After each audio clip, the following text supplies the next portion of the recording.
আউযুবিল্লাহি মিনাশ শাইতানির রাজিম বিসমিল্লাহির রহমানির রহিম। সুপ্রিয় শিক্ষার্থী বন্ধুরা, আমার সম্মানিত অভিভাবকবৃন্দ, আমার সহকর্মীবৃন্দ, আপনাদের পরিবারে অবস্থানরত সকল সদস্যবৃন্দ এবং এই মুহূর্তে যারা আমার ক্লাসটি অবলোকন করছেন, সবাইকে আসসালামু আলাইকুম ওয়া রাহমাতুল্লাহি ওয়া বারাকাতুহু। বাস্তব সংখ্যা বা রিয়েল নাম্বার পার্টির লেকচার 2তে সবাইকে শুভেচ্ছা ও অভিনন্দন। আমি Mohammad Abdur Rahim Talukdar, assistant teacher MSc math Chetpurbazar Fazil degree Madrasa, Sylhet division from Bangladesh. প্রিয় শিক্ষার্থী বন্ধুরা, আপনারা সবাই কেমন আছেন? বিশ্বের বেশ একটা খুব বেশি ভালো নয়, আমাদের বাংলাদেশ সহ বিশ্বের প্রায় বেশিরভাগ স্কুল, কলেজ, মাদ্রাসা, ইউনিভার্সিটি এই সময়ে বন্ধ রয়েছে। তারপরও প্রত্যাশা করছি সবাইকে ভালো থাকার। এই সময়ে লেখাপড়া খুব একটি বেশি বেগার করছে, তাই না বন্ধুরা? এই বেগারজনিত সমস্যাকে কিছুটা নিরসনের লক্ষ্যে আজ আমরা অনলাইন স্কুলে ক্লাস নিচ্ছি। আমি আজ একটি অত্যন্ত গুরুত্বপূর্ণ টপিকস নবম দশম শ্রেণীর বাস্তব সংখ্যা নিয়ে আলোচনা করব। আমার বিশ্বাস এই পাঠটি মনোযোগের সহিত অনুধাবন করলে অবশ্যই বাস্তব সংখ্যা সম্পর্কে ভালো একটি ধারণা পাবে। তাহলে চলো বন্ধুরা, আর দেরি না করে শুরু করা যাক আজকের ক্লাসটি। ইতিপূর্বে আমরা বাস্তব সংখ্যা পাঠের লেকচার 1-এ আমরা মূলদ এবং অমূলদ সংখ্যা নিয়ে আলোচনা করেছি। আজকে আমরা এই মূলদ এবং অমূলদ সংখ্যাকে আলোচনা করে আমরা রোড টু একটি অমূলদ সংখ্যা এই বিষয়ে আলোচনা করব। তাহলে আমাদের আজকের পাঠের আলোচ্য পাঠ হচ্ছে মূলদ অমূলদ সংখ্যা এবং রোডটির একটি অমূলদ সংখ্যা নির্ণয় করা। সুপ্রিয় শিক্ষার্থী বন্ধুরা, আমরা আজকের ক্লাসে যাওয়ার পূর্বে একটি চার্ট প্রথমে দেখে নেব। এই চার্টটি হচ্ছে লেফট হ্যান্ড সাইড একটি অংশ রয়েছে এবং রাইট হ্যান্ড সাইড আরেকটি অংশ রয়েছে, তাই না বন্ধুরা? এই লেফট হ্যান্ড সাইডে রয়েছে পূর্ণবর্গ সংখ্যা আর এদিকে রয়েছে পূর্ণবর্গ নয় এরূপ সংখ্যা। বর্গমূল চিহ্ন, এটি হচ্ছে বর্গমূল চিহ্ন। আন্ডারস্ট্যান্ড?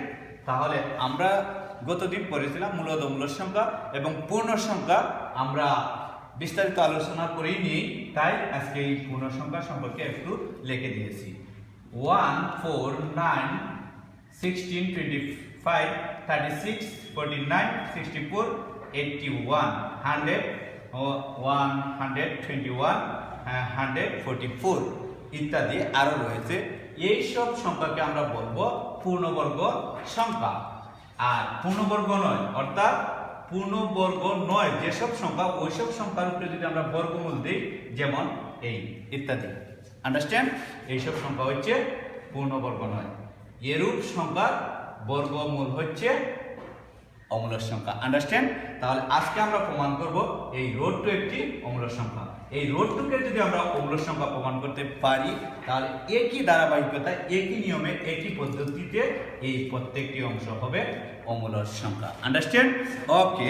সুপ্রিয় শিক্ষার্থী বন্ধুরা, আমরা গত দিনের পড়াটি একটু আলোচনা করি। মূলদ সংখ্যা, যে সংখ্যাকে p/q আকারে প্রকাশ করা যায় সেই সংখ্যাকে মূলদ সংখ্যা বলে। যে সংখ্যাকে p/q আকারে প্রকাশ করা যায় সেই সংখ্যাকে মূলদ সংখ্যা বলে। সুপ্রিয় শিক্ষার্থী বন্ধুরা, p/q আকারে প্রকাশ করার পূর্বে আমরা কিছু শর্ত নিয়েছিলাম যে এই p/q আকারে প্রকাশ করলেই সেটাকে মূলদ সংখ্যা বলবে না যদি এই তিনটি শর্ত না মানে। প্রথম শর্ত নাম্বার 1, p/q আকার। p/q আকারের সংখ্যা হতে হবে, অর্থাৎ পূর্ণ সংখ্যা হতে হবে। p মান পূর্ণ সংখ্যা হতে হবে। আর পূর্ণ সংখ্যাটি হচ্ছে z, আর এই z এর মান হচ্ছে এইগুলি। তবে কন্ডিশনে এখানে বলা আছে q not equal to 0। Number 2, q not equal to 0, q এর মান 0 হবে না। আর নাম্বার 3, pq হবে সহমৌলিক। p এর মান যদি হয় 3, q এর মান হবে 2। এইভাবে সহমৌলিক হতে হবে। সহমৌলিক সংখ্যা কাকে বলে? যে সংখ্যাকে গুণনীয়ক, অর্থাৎ ওই সংখ্যা এবং 1 ব্যতীত অন্য কোনো সংখ্যা নেই, সেই সংখ্যা হচ্ছে সহমৌলিক সংখ্যা। তাহলে এটা হচ্ছে সহমৌলিক সংখ্যা। আন্ডারস্ট্যান্ড? ওকে। আবার p/q আকারের সংখ্যা 3/2, এই সংখ্যাটিকে ভাগ করলে হয় 1.5, দশমিক সংখ্যা হয়ে গেল। দশমিক সংখ্যার মধ্যে রয়েছিল সসীম দশমিক এবং আবৃত দশমিক এবং অসীম দশমিক। Understand? Okay, thank you so much my dear student. এই সসীম দশমিক এবং আবৃত দশমিক হচ্ছে অমূলদ সংখ্যা, আর অসীম দশমিক হচ্ছে মূলদ সংখ্যা। রুট 2 এর মান হচ্ছে এত, অসীম দশমিক। সুতরাং পূর্ণবর্গ নয় এরূপ সংখ্যার বর্গমূল অসীম। সুতরাং এই সংখ্যাগুলি হবে অমূলদ সংখ্যা। তাহলে অমূলদ সংখ্যা কিভাবে হয় আমরা সেই ব্যাখ্যাটি আজ করব। Understand? Okay, excellent, thank you so much my dear student. এখন আমরা চলে যাচ্ছি আমাদের সেই আলোচ্য বিষয় রুট টু একটি অমূলক সংখ্যা প্রমাণ করব। সুপ্রিয় শিক্ষার্থী বন্ধুরা, এই রুট টু একটি অমূলক সংখ্যা যদি আমরা প্রমাণ করতে পারি তাহলে পূর্ণবর্গ নয় এরূপ প্রত্যেকটি সংখ্যা একই দ্বারা একই পদ্ধতিতে পূর্ণবর্গ নয় দেয় সেটা আমরা প্রমাণ করব। প্রথমে আমরা লিখে নিই 2, এই সংখ্যাটি লিখে নিলাম। আমরা প্রমাণ করব। প্রমাণ আমরা প্রথম কি করব? প্রমাণ। এই প্রমাণ হচ্ছে রুট টু একটি অমূলক সংখ্যা। সুপ্রিয় শিক্ষার্থী বন্ধুরা, আমরা 2 নিয়ে নিলাম, এই সংখ্যাটি 2 নিয়ে নিলাম। 2 এর পরে একটি পূর্ণবর্গ সংখ্যা নেব। একটু আগে আমি বলেছিলাম এখানে 2 এর পরে পূর্ণবর্গ সংখ্যা কোনটি হবে বলো তো? 2 এর পরে পূর্ণবর্গ সংখ্যা হচ্ছে 4, তাই না বন্ধুরা? আর 2 এর পূর্বে পূর্ণবর্গ সংখ্যা হচ্ছে 1। আন্ডারস্ট্যান্ড? এখানে যদি আমি 2 রেখে দিই, 2 এর পূর্বে হচ্ছে পূর্ণবর্গ সংখ্যা 1 আর 2 এর পরে পূর্ণবর্গ সংখ্যা হচ্ছে 4। আন্ডারস্ট্যান্ড? Okay, excellent. তাহলে এখানে আমরা নিলাম 4 আর এখানে নিয়ে নিলাম 1। Understand? Okay, thank you so much my dear student. এখন আমরা দেখতেই পাচ্ছি যে এই সংখ্যাটা 1 থেকে বড় আর 4 থেকে ছোট, তাহলে এটা 4 থেকে ছোট। এক্সিলেন্ট। ওকে মাই ডিয়ার স্টুডেন্ট, এখন আমরা এই সংখ্যাটিকে বাদ দিয়ে লিখব। উভয় দিকে আমরা কি করব? যেহেতু এটা বর্গমূল আছে, আমরা উভয় দিকে বর্গ করে নেব। তাহলে প্রত্যেকটি অংশ আমরা বর্গ করে নিয়ে নিলাম। ওকে ওকে ফাইন। নেক্সট, বা 1 এর বর্গমূল হচ্ছে 1। ওকে, আর এটার বর্গমূল এর সংখ্যা দশমিকে চলে যাচ্ছে, তাই আমরা এর যেভাবে আছে সেইভাবে লিখে নিলাম। আর এটা বর্গমূল হচ্ছে কত বলো তো? 2। ওকে ওকে, থ্যাঙ্কস। √4 মানে √2 স্কয়ার মানে 2। Understand my dear student? Okay, excellent. বা আমরা এই পর্যন্ত লিখে নিলাম। তাহলে আমরা কি দেখতে পাচ্ছি? 1 থেকে বড় √2 আর 2 থেকে ছোট। সুপ্রিয় শিক্ষার্থী বন্ধুরা, 1 থেকে বড় এবং 2 থেকে ছোট এই ধরনের এই মিডিলের কোনো স্বাভাবিক সংখ্যা নেই। আপনার কি মনে হচ্ছে যে মিডিলে কোনো স্বাভাবিক সংখ্যা আছে? অবশ্যই নাই, তাই না বন্ধুরা? মিডিলে কোনো স্বাভাবিক সংখ্যা নেই। তাহলে √2 এর মান কত হবে? অতএব যেহেতু স্বাভাবিক সংখ্যা নেই, √2 এর মান আমরা দেখতেই পাচ্ছি 1 থেকে বড়, 1 থেকে বড়, এবং √2 এর মান 1 থেকে বড় এবং 2 অপেক্ষা ছোট। Understand my dear student? আমরা কি দেখতে পাচ্ছি যে √2 এর মান 1 থেকে বড়, 2 থেকে ছোট। এই পর্যন্ত আমরা অবশ্যই বুঝে লিখতে পারবো। ওকে, ফলে √2 এর মান কি পূর্ণ সংখ্যা হওয়ার সম্ভাবনা আছে? 1 এবং 2 এর মিডিলে কি কোনো সংখ্যা আছে বলো বন্ধুরা? অবশ্যই নেই, তাহলে পূর্ণ সংখ্যা হবে না। ফলে √2 এর মান পূর্ণ সংখ্যা হবে না। ফলে √2 এর মান পূর্ণ সংখ্যা হবে না। √2 এর মান পূর্ণ সংখ্যা হবে না। তাহলে কি ধরনের সংখ্যা হবে? √2 একটি ভগ্নাংশ সংখ্যা। কি হবে? √2 একটি ভগ্নাংশ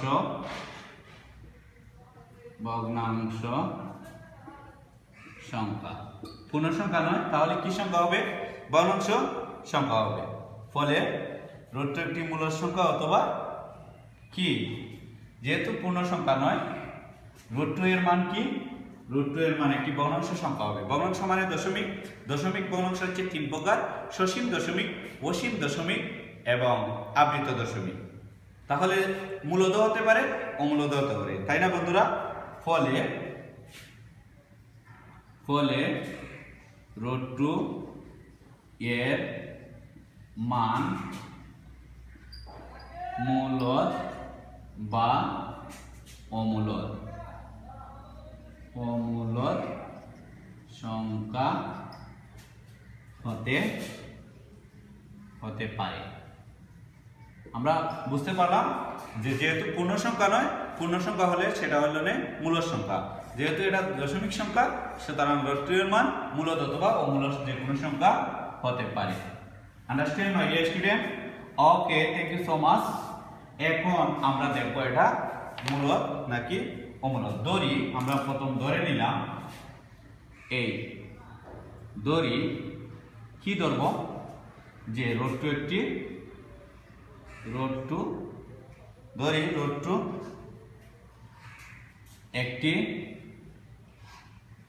একটি মূলদ সংখ্যা। আমরা ধরে নিলাম √2 একটি মূলদ সংখ্যা হবে। কেননা আমরা অমূলদ প্রমাণ করতাম, যদি এই মূলদ সংখ্যার শর্তগুলো মেনে চলে তাহলে সেটি মূলদ, আর যদি মূলদ সংখ্যার শর্তগুলো মানে না তাহলে সেটি হবে অমূলদ সংখ্যা। আমরা ধরে নিলাম √2 একটি অমূলদ সংখ্যা। অতএব √2 সমান, আমরা যদি অমূলদ হয় তাহলে আমরা কি লিখতে পারি? p/q। যদি অমূলদ হয় তাহলে আমরা লিখতে পারি p/q আকারে লেখা যায়, p/q আকারে লেখা যায়, তাই না বন্ধুরা? যেখানে p/q, যেখানে আমরা ধরে নিয়েছিলাম যেখানে p/q, যেখানে p/q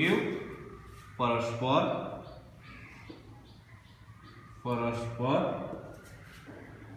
সহমৌলিক সংখ্যা এবং p এর মান এবং q এর মান >1। p এবং q এর মান 1 এর চেয়ে বড়। Understand my dear student? Okay, excellent. বা আমরা এটাকে লিখে নিব √2, এটাকে যদি আমরা রুট দিয়ে দিই তাহলে বর্গ করতে হবে p/q হোল স্কয়ার, বর্গ করে। আন্ডারস্ট্যান্ড? ওকে, নেক্সট 2 √2 স্কয়ারে বাদ, এখানে হবে p স্কয়ার আর q স্কয়ার হয়, q স্কয়ারে আমরা লিখতে পারি, q স্কয়ারকে আমরা কি লিখতে পারি? q ইনটু q, তাই না বন্ধুরা? বা 2q equal to p square by q। Understand? q equal to p square by q। এই পর্যন্ত কি আমরা বুঝে গিয়েছি? ওকে, এই পর্যন্ত আমরা বুঝে গিয়েছি। সুপ্রিয় শিক্ষার্থী বন্ধুরা, এখন আমরা এখানে যে বিষয়টি দেখতে পাচ্ছি, 2 এবং q দুটি পূর্ণ সংখ্যা, তাই না? পূর্ণ সংখ্যার পূর্ণ সংখ্যা। তাহলে স্পষ্ট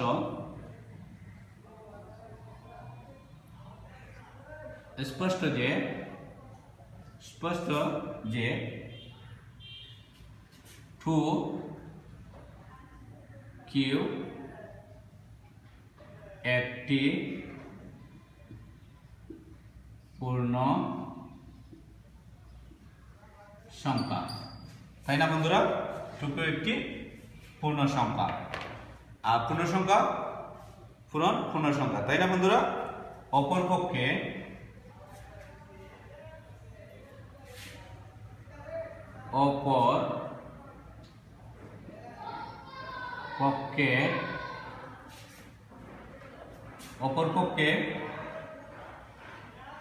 p স্কয়ার বাই q একটি ভগ্নাংশ সংখ্যা, তাই না? পি স্কয়ার বাই কিউ একটি ভগ্নাংশ সংখ্যা, তাই না বন্ধুরা? পি স্কয়ার বাই কিউ একটি ভগ্নাংশ সংখ্যা, অর্থাৎ পূর্ণ সংখ্যা নয়। ভগ্নাংশ সংখ্যা পূর্ণ সংখ্যা নয়। পি স্কয়ার বাই কিউ একটি পূর্ণ সংখ্যা, ভগ্নাংশ সংখ্যা নয়। পি কিউ পরস্পর স্বাভাবিক সংখ্যা। পি ও কিউ পরস্পর স্বাভাবিক সংখ্যা। পি ও কিউ পরস্পর স্বাভাবিক সংখ্যা এবং কিউ গ্রেটার দেন 1। কিউ এর মান 1 এর চেয়ে বড়, তাই না বন্ধুরা? অতএব কিউ এর চেয়ে বড়, অতএব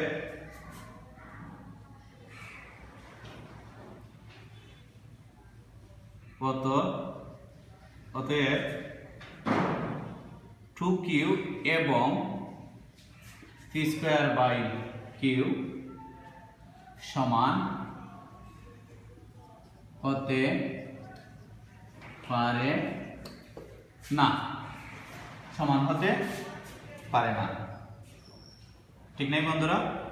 অতএব 2q not equal to P square by Q, 2q not equal to P square by Q, তাই না বন্ধুরা?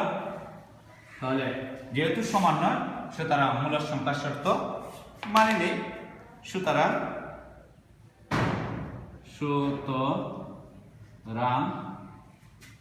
রুট 2 কে পি বাই কিউ আকারে প্রকাশ করা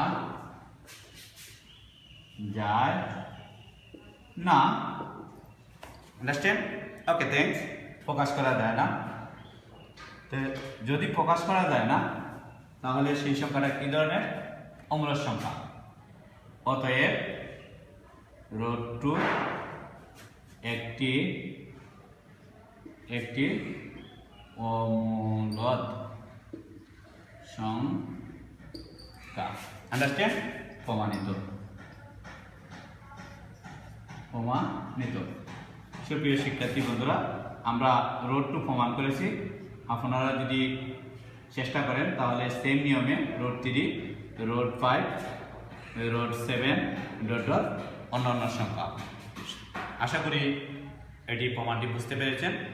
সবাই ভালো থাকবেন। আমার সাথে এ পর্যন্ত থাকার জন্য সবাইকে শুভেচ্ছা ও অভিনন্দন। সবাই ভালো থাকবেন। ধন্যবাদ। আসসালামু আলাইকুম।